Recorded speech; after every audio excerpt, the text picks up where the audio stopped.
It's officially now 4 days before we set off for Sweden to go to the house, and I thought it would be a good idea to introduce a couple of other members of the family that, although they aren't human, they have human characteristics, and we do call them by human names.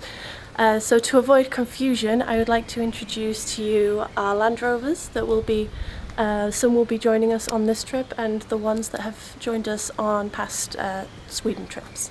Our first Land Rover coming with us will be driven by Lawrence's parents with their Australian Shepherd, and this is the Range Rover Classic Ambulance, which you can actually sleep in. This was actually the Range Rover that came on the trip with us in February and tipped over on the road. Next up we have the Defender 19, which is an ex-Italian police force Land Rover, and I think that is officially called the Carabinieri. Panda is, I think, the first vehicle in the Land Rover family before I even was here, and is a little bit of an Instagram star. And we actually took Panda on a trip to Sweden in summer last year. Me and Lawrence drove him with the roof tent, and he was fantastic. But Panda didn't join us in February, and he won't be joining us this time, sadly. But I think he will be coming with us for the big move eventually when we're over there permanently. Next up we have Koala, the 110. The nice thing about having Koala back is he's been off the road for around 1.5 years while we've been looking for a new V8 engine. Now has a nice engine from an old Range Rover P38. It was from a Overfinch Range Rover, so it's quite a nicely tuned, a lot better engine than his former V8.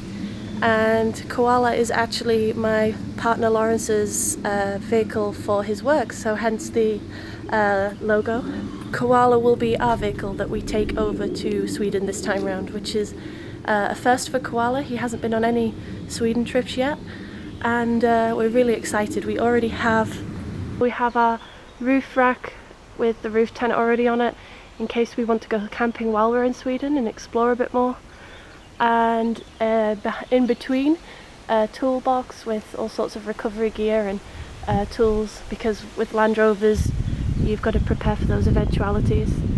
And right at the front we have the inflatable canoe, which we used in summer last year, and yeah, no problem.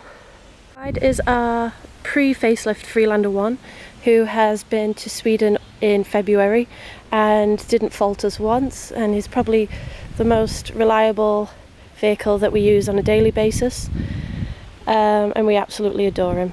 In addition to the Land Rovers, we also have Lawrence's trusty little trailer, which we'll be bringing behind Koala, so we've got plenty of space to bring stuff, and it's the only one that doesn't have a name yet. Now let's go and follow these Land Rovers to Sweden.